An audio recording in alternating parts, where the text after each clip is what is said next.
सरा पर छोड़ दे, तू गुलाम उनका है बस उनकी अता पर छोड़ दे। बेशक बेशक। तुझको क्या देंगे शहे दो सरा पर छोड़ दे, तू गुलाम उनका है बस उनकी अता पर छोड़ दे। और अपनी बख्शिश के लिए तू सोचने वाला है कौन, अपनी बख्शिश के लिए तू सोचने वाला है कौन, ये मुस्तफ़ा का काम है मुस्तफ़ा पर छोड़ दे। वही वाह, ये मुस्तफ़ा का काम है मुस्तफ़ा पर छोड़ दे। और क्या है सुन्नत क्या है बिदअत, फैसला तू खुद ना कर। भाई वाह। आज अपने आप ही 4 किताबें पढ़नी तो फैसले शुरू कर दिए कि अब जैसे कहते ना है मादुरी जबान में कह देते हैं कि चूहे को कोई कत्तर मिल जाती है तो बजाज बन जाता है, ऐसे ही हम लोगों में भी कुछ ऐसे पैदा हो गए हैं कि 4 किताबें क्या पढ़ ली, फैसला हक और नाहक का खुद करना शुरू कर दिया। शरीयत को छोड़ दिया, कुरान को छोड़ दिया, उलमाए अहले सुन्नत को छोड़ दिया। तो इसीलिए तो शायर ने कहा कि तुझको क्या देंगे शहे दो सरा पर छोड़ दे, तू गुलाम उनका है बस उनकी अता पर छोड़ दे। अपने बख्शिश के लिए तू सोचने वाला है कौन, ये मुस्तफ़ा का काम है मुस्तफ़ा पर छोड़ दे। और क्या है सुन्नत क्या है बिदअत, फैसला तू खुद ना कर। क्या है सुन्नत क्या है बिदअत, फैसला तू खुद ना कर। ये बरेली के इमाम अहमद रज़ा पे छोड़ दे। भाई वाह। तुझको क्या देंगे शहे दो सरा पर छोड़ दे। और कौन कहता है कि वो शीशे के घर में रहते हैं, कौन कहता है वो शीशे के घर में रहते हैं, मेरे हुजूर मेरी चश्म तर में रहते हैं। बेशक। कौन कहता है कि वो शीशे के घर में रहते हैं, मेरे हुजूर मेरी चश्म तर में रहते हैं। न उनका मका अर्शे बरी न फर्शे जमी, न उनका मका अर्शे बरी न फर्शे जमी, वो अपने चाहने वालों के घर में रहते हैं। वही वाह, वही वाह। चाहने वालों के घर में रहते हैं। बादे तौहीद के मतवालों, शमे रिसालत के परवानों, एक बार हम और फिर जी लगा कर दुरूद पाक पढ़ें। पढ़िए बाआवाज़ बुलंद दुरूद शरीफ, सल्लल्लाहु अलैहि वसल्लम सलातों व सलाम अलैका या रसूलल्लाह या हबीबल्लाह। हज़रात गिरामी, बताया गया कि देखिए दुरूद पाक एक ऐसा अमल है कि जब बंदा मोमिन दुरूद पाक पढ़ता है तो फरिश्ते चांदी के तश्त में उसे ले जाकर हमारे नबी सल्लल्लाहु अलैहि वसल्लम की बारगाह में पेश करते हैं। और यही नहीं बल्कि जो दुरूद पाक पढ़ता है उसका तो नाम ही लिखा जाता है और उसके साथ में उसके वालिदे गिरामी का भी नाम लिखा जाता है। तो पता लगा कि जब बंदे मोमिन दिल से दुरूद पाक पढ़ता है तो रब के महबूब की बारगाह में उसके और उसके वालिदैन का नाम दर्ज होता है। और जो फरिश्ते रब की बारगाह में, रब के महबूब की बारगाह में नबी के रोजे पर एक बार दुरूद पाक पढ़ लेता है तो मेरे आका सल्लल्लाहु अलैहि वसल्लम के प्यारे दीवानों, जब वो हाजिर होता है दूसरी मर्तबा उसका हाजिर होने का नंबर नहीं आता। तो मेरे आका सल्लल्लाहु अलैहि वसल्लम के प्यारे दीवानों, पता लगा कि जब अल्लाह के रसूल के रोजे पर फरिश्ते की दूसरी बारी नहीं आती और हम मोहम्मद मुस्तफ़ा सल्लल्लाहु अलैहि वसल्लम के उम्मती कितने खुश नसीब हैं अगर उनके पास पैसा सरमाया हो, एक बार नहीं बल्कि लाख बार जाकर भी नबी के रोजे पर दुरूद पाक पढ़ सकते हैं। एक बार नहीं बल्कि रब के महबूब बुलाएं तो हजारों करोड़ों बार भी जाकर नबी के रोजे पर दुरूद पढ़ सकते हैं। आज हुज्जाज इकराम ने उस रोजे को देखा है। हुज्जाज इकराम की फजीलत कम नहीं है जैसे इन आलिमों की फजीलत है। जब ये आलिम रब्बानी बज़्म महशर कायम होगा तो पहले आलिम रब्बानी को लाया जाएगा कि शफाअत करो, किस किस की कर रहे हो, तो सब कहेंगे कि सब अपना अपना काम याद दिलाएंगे। तो मेरे आका सल्लल्लाहु अलैहि वसल्लम के प्यारे दीवानों, ये आलिम रब्बानी एक दूसरे की शफाअत करेंगे कि ये मेरा रिश्तेदार है, ये मेरा चाहने वाला है, ये मेरा मानने वाला है। तारीख बताती है जब आलिम रब्बानी एक दूसरे की सिफारिश करके रुक जाएंगे तो अब बारी आती है हुज्जाज इकराम की। हुज्जाज इकराम अपना कम दर्जा न समझे, बल्कि हुज्जाज इकराम की बारी आती है। ये हुज्जाज इकराम एक नहीं बल्कि 400 ऐसे लोगों की शफाअत करेंगे जिन पर जहन्नम वाजिब हो चुकी हो। कौन करेगा? ये आलिम दीन नहीं है, बल्कि इन्होंने रोज़े रसूल को अपनी आंखों से देखा है, सफा मरवा की सई की है, इन्होंने काबे का तवाफ किया है, इन्होंने मिना में जाकर ठहरे हैं, इन्होंने जुमरात पर जाकर कंकर मारी है, इन्होंने मुजल्फे में रहे हैं, इन्होंने अरफात में जाकर खुतबा सुना है और दुआएं की है। तो अल्लाह को इनकी अदा ये पसंद आई कि रब्बे कदीर बज़्मे महशर में 400 ऐसे लोगों की शफाअत करवाएगा जिन पर जहन्नम वाजिब हो चुकी हो। तो हम और आप चाहे कि अल्लाह तबारक व तआला उन 400 लोगों में हम गुनाहगारों का भी नाम आ जाए। कि ये शफाअत कौन करेंगे? हाजी करेंगे। इन्होंने इल्म दीन नहीं सीखा है।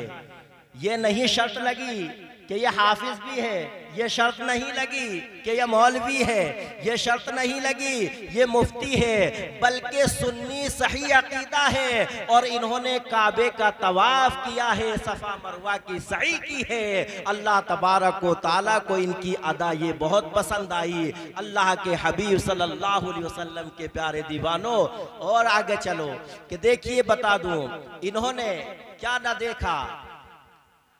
काबेतुल्लाह में बैठिए, बैठो बैठो, अगर बुरा लग रहा हो तो मैं हट जाऊंगा, घर के वही हूं मैं, कोई दिक्कत ना हो, बाहर का ना हो कोई भी, घर घर की बात। एक बार दुरूद पाक पढ़िए सल्लल्लाहु अलैहि वसल्लम, सलातु व सलाम अलैका या रसूलुल्लाह या हबीब अल्लाह या नबी अल्लाह। आप जानते हैं कि जब रोज़ाए रसूल उछल होता है, जब रोज़ाए रसूल आंखों से दूर होता है, अल्हम्दुलिल्लाह जब मेरी नजर रोज़ाए रसूल पर पड़ी थी तो रब का शुक्र रहा कि मैंने दिल में जो तमन्ना की थी मेरे रब ने उस तमन्ना को पूरा फरमाया। और जब रोज़ाए रसूल पर नजर पड़ती है उम्रा करने वाले की या हाजी की, तो वो घर के सारे कामों काज को भूल जाता है, नन्ही सी बेटी को भूल जाता है, बड़े से बेटे को भूल जाता है, क्योंकि उसके दिल में यही तमन्ना रहती। एक बार दुरूद पाक पढ़िए सल्लल्लाहु अलैहि वसल्लम, सलातु व सलाम अलैका या रसूलुल्लाह या हबीब अल्लाह। बात चल रही थी रोज़ाए रसूल की। जब बंदा मोमिन की नजर पहली नजर पड़ती है, हज़रत हदीस में पढ़ा है कि जब रोज़ाए रसूल पर पहली नजर पड़ती है और बंदा मोमिन जायज तमन्ना लेकर अपने दिल में ख्याल कर ले तो उस नजर के पढ़ने की बरकत, रोज़ाए रसूल पर पढ़ने की बरकत से अल्लाह तबारक व तआला उसकी तमन्ना को पूरा करता है। हुज्जाज इकराम बैठे हैं कि जब ये मदीने से इन्होंने रुखसती की होगी तो इन्हें अपना बेटा याद ना आया होगा, इन्हें अपना भाई याद ना आया होगा। अगर उस वक्त याद आए होंगे तो रसूल खुदा सल्लल्लाहु अलैहि वसल्लम का रोजा याद आया होगा, क्योंकि आज 8 दिन से तकरीबन 1 हफ्ते से हम रोज़ाए रसूल की आंखों से ज़ियारत कर रहे हैं, हम रोज़ाए रसूल को देख रहे हैं। तो मेरे आका सल्लल्लाहु अलैहि वसल्लम के प्यारे दीवानों, सबसे ज़्यादा अगर याद आने वाली चीज़ है तो वो रसूल खुदा सल्लल्लाहु ताला अलैहि वसल्लम है और उनका रोज़ा है। अल्लाह के हबीब फरमाते हैं, हम सबके तबीब फरमाते हैं, जिसने हज के बाद मेरे रोज़े की हाजिरी दी तो मैं उससे मुसाफा भी करूँगा और मुआनका भी करूँगा, और जिसने हज से पहले मेरे रोजे की हाजिरी दी तो मैं उसकी शफाअत करूंगा, उसकी शफाअत मुझ पर वाजिब हो गई और मैं उससे मुसाफा भी करूंगा।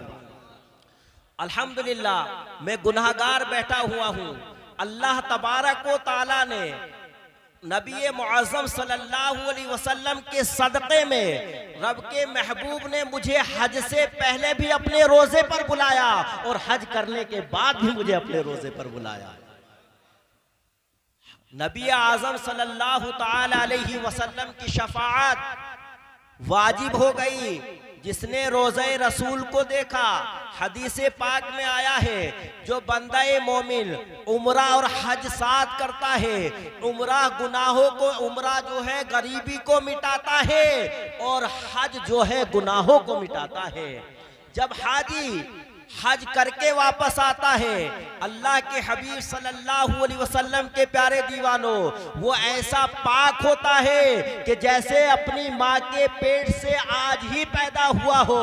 मेरे आका सल्लल्लाहु अलैहि वसल्लम के प्यारे दीवानों, हुज्जाजे किराम से पूछिए, और आजकल तो हर शख्स देखता है कि हजरे अस्वद क्या है। हिजरे अस्वद इन्होंने अपनी आंखों से देखा होगा, इन्होंने अगर मौका मिला होगा तो बोसा दिया होगा। एक ये जन्नती पत्थर है, ये पत्थर जन्नती पत्थर है, ये दूध से ज्यादा सफेद था। जब जन्नत से आकर काबेतुल्लाह में उसको नस्ब किया गया था, लेकिन आज जब गुनाहगार उसे चूमते हैं तो वो पत्थर लाल और काला पड़ चुका है। और बज़्मे महशर में कयामत के रोज अल्लाह तबारक व तआला उस पत्थर को ज़बान देगा, उसकी आंखें होंगी। जिसने उस पत्थर को देखा होगा, जिसने उस पत्थर को चूमा होगा, ये पत्थर रब की बारगाह में इल्तिजा करेगा, ऐ परवरदिगार आलम, इन्होंने अपने होठों से मुझे चूमा है, इन्होंने अपनी आंखों से मुझे देखा है, ऐ रब्बे कदीर तू इनकी मगफिरत फरमा दे और जन्नत अता फरमा दे। क्या चीज है संगे अस्वद, जिसके बारे में हजरत उमर रज़ियल्लाहु ताला अन्हु जब संगे अस्वद को चूमने के लिए जाते हैं तो संगे अस्वद से अर्ज करते हैं, ऐ संगे अस्वद, तू एक जन्नती पत्थर है, मैं तुझे इसलिए नहीं चूम रहा कि तू एक पत्थर है, बल्कि मैं इसलिए चूम रहा हूँ तू बोसा गाए मुस्तफ़ा है, तुझे मुस्तफ़ा जाने रहमत से चुना है, मैं इसलिए चूम रहा हूँ तुझ पर मेरे नबी सल्लल्लाहु अलैहि वसल्लम के होठे मुबारक लगे हैं।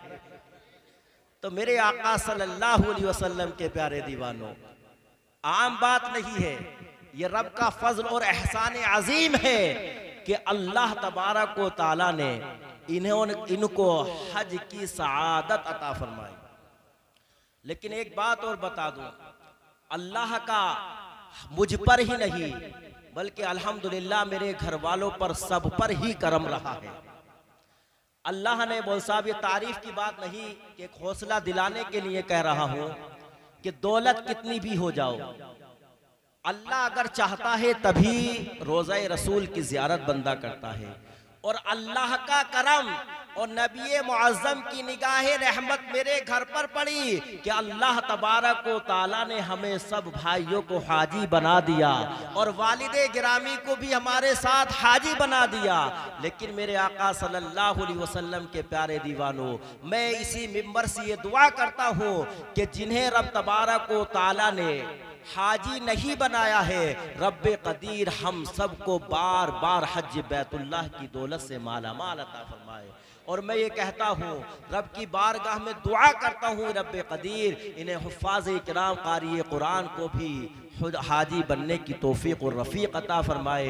ये कोई आम बात नहीं है। मेरे आका सल्लल्लाहु अलैहि वसल्लम के प्यारे दीवानों, हदीस पाक, बहुत हदीस पाक है, लेकिन जिधर देखो नबी आज़म सल्लल्लाहु अलैहि वसल्लम का चर्चा नज़र आ रहा है। मस्जिद नबवी शरीफ में बैठकर जब बंदाए मोमिन नमाज पढ़ता है, अल्लाह तबारक व तआला ने उस मस्जिद में एक नमाज पढ़ने का सवाब 50,000 नमाजों का सवाब अता फरमाया है। और मेरे आका सल्लल्लाहु अलैहि वसल्लम के प्यारे दीवानों, मस्जिद कुबा है जो मदीनतुल मुनव्वरा में है, अल्लाह तबारक व तआला ने उस मस्जिद में जब हाजी 2 रकअत नमाज़े निफल अदा करता है, अल्लाह तबारक व तआला उसे एक उम्रे का सवाब अता फरमाता है। 2 रकअत नमाज पढ़ने का अल्लाह तबारक व तआला का एक उम्रे का सवाब अता फरमाता है। और जो बंदा मस्जिद हरम शरीफ में एक नमाज पढ़ता है, रब्बे कदीर उसे 1 लाख नमाजों का सवाब अता फरमाता है। कितनी 1 लाख नमाजों का, जो पूरे साल में हम 1 लाख नमाजें न पढ़ते हैं, लेकिन अल्लाह ने उस मस्जिद की, और जब नमाज उस टाइम हो जिस टाइम काबेतुल्लाह सामने हो, अल्लाह का घर सामने हो, तो उस नमाज की कैफियत ही कुछ और होती है।